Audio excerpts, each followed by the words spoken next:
de Deus dizer, é o meu filho. A pergunta que eu faço, você teria dúvidas de que ele era o Messias? Sim ou não? Pergunte para o seu irmão. Vamos nos politizar aqui. Pergunte a ele, o que você acha? Lembre tudo que eu falei. Fala aí, o homem era diferente. Você viu o Espírito Santo, você ouviu a voz de Deus. Alguém teria dúvida de que Jesus era o Messias? Sim ou não? Não ouvi sim ou não? Então me explique. Porque o homem do capítulo 11 do livro de Mateus, trancado atrás das grades, quando recebe a visita de 2 discípulos, porque só sobrou 2, ele teve 200, enquanto o ministério era próspero, enquanto ele era famoso em Israel, enquanto havia uma espécie de proteção divina, uma áurea ao redor dele, enquanto Herodes temia-o, enquanto ele era novidade, uma multidão seguia. Agora ele está preso atrás das grades, numa masmorra, e quem vem visitá-lo é apenas 2. Quando esses 2 colocam as mãos nas grades e querem ouvir uma palavra do seu líder, o líder sai do meio da sombra de uma prisão fétida e podre, e quando se aproxima das grades e segura na mão deles pelas grades, ele está com o olhar trincado, a boca está seca. Pela primeira vez você vê medo, pela primeira vez você vê terror nos olhos daquele que te inspirou. E antes que você fale qualquer coisa, ele agarra as suas mãos e diz: sabem aquele homem que eu batizei no Jordão? Descubram onde ele está e perguntem para ele se ele é aquele que eu estava esperando, ou se eu tenho que esperar vir outro, porque eu já não acredito em mais nada. Senhoras e senhores, essa palavra é tão forte que dá medo falar. Eu não estou aqui com um homem qualquer, eu não estou aqui com o Joaquim da esquina, nem com o Zé Coveiro, eu estou aqui com o maior homem nascido de mulher, que viu os sinais, que viu ele face a face, que o batizou, que foi o precursor desse movimento cristão no mundo. É ele que está dizendo assim: eu não sei mais se Jesus é Jesus. O dia que eu li isso, eu fiquei estarrecido. Eu sentei e tentei imaginar. Só tem uma maneira de entender, João. Pergunte qual. Mão direita para cima. Faz um carinho nas costas do seu irmão, diga: vai doer um pouco.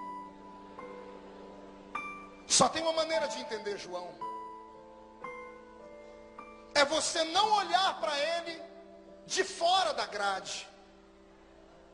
Porque quem está fora vendo alguém preso tem uma ideia do que é que ele está passando. Só tem um jeito de entender, João. Entra dentro da prisão com ele.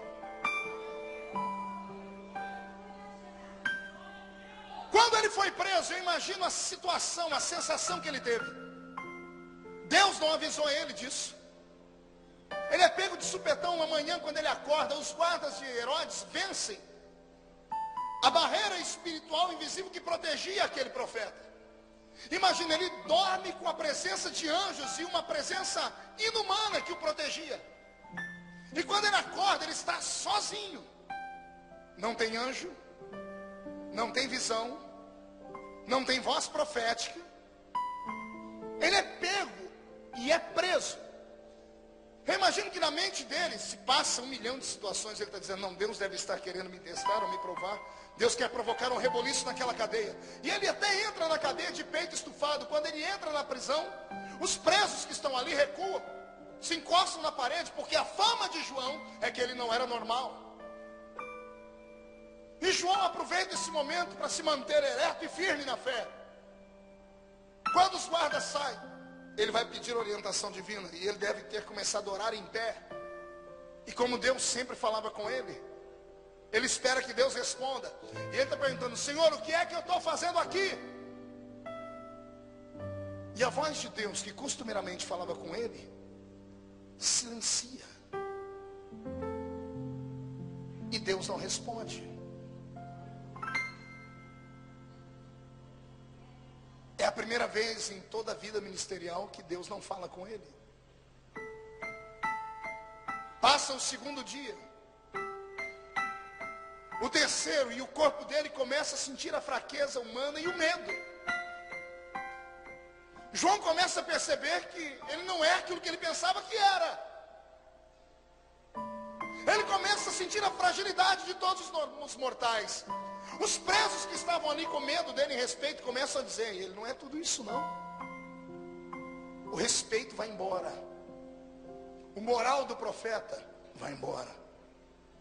Ele que orava em pé, agora está de joelho num canto da masmorra gritando. Todos os presos escutam o grito dele. O grito dele devia ser assim: Deus, o que é que o Senhor quer comigo aqui? Lá do céu Deus faz assim, ó.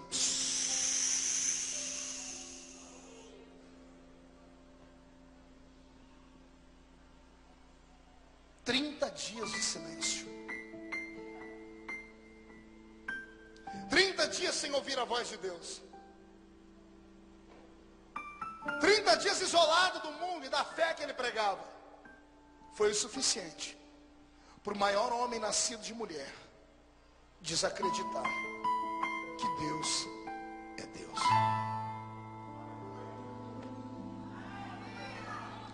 Tem pessoas aqui dentro nessa noite que até queriam dar glória a Deus com a gente, mas depois de muitos anos na fé, estão esgotados. Salomão explicou: a esperança demorada enfraquece o coração. Quando você ouve todo dia alguém falar: Deus vai fazer, Deus vai fazer, Deus vai fazer, e você começa: vai fazer. E passa o tempo, então, creia que Deus vai fazer, e passa um mês, um ano, 2, 3, e nada acontece.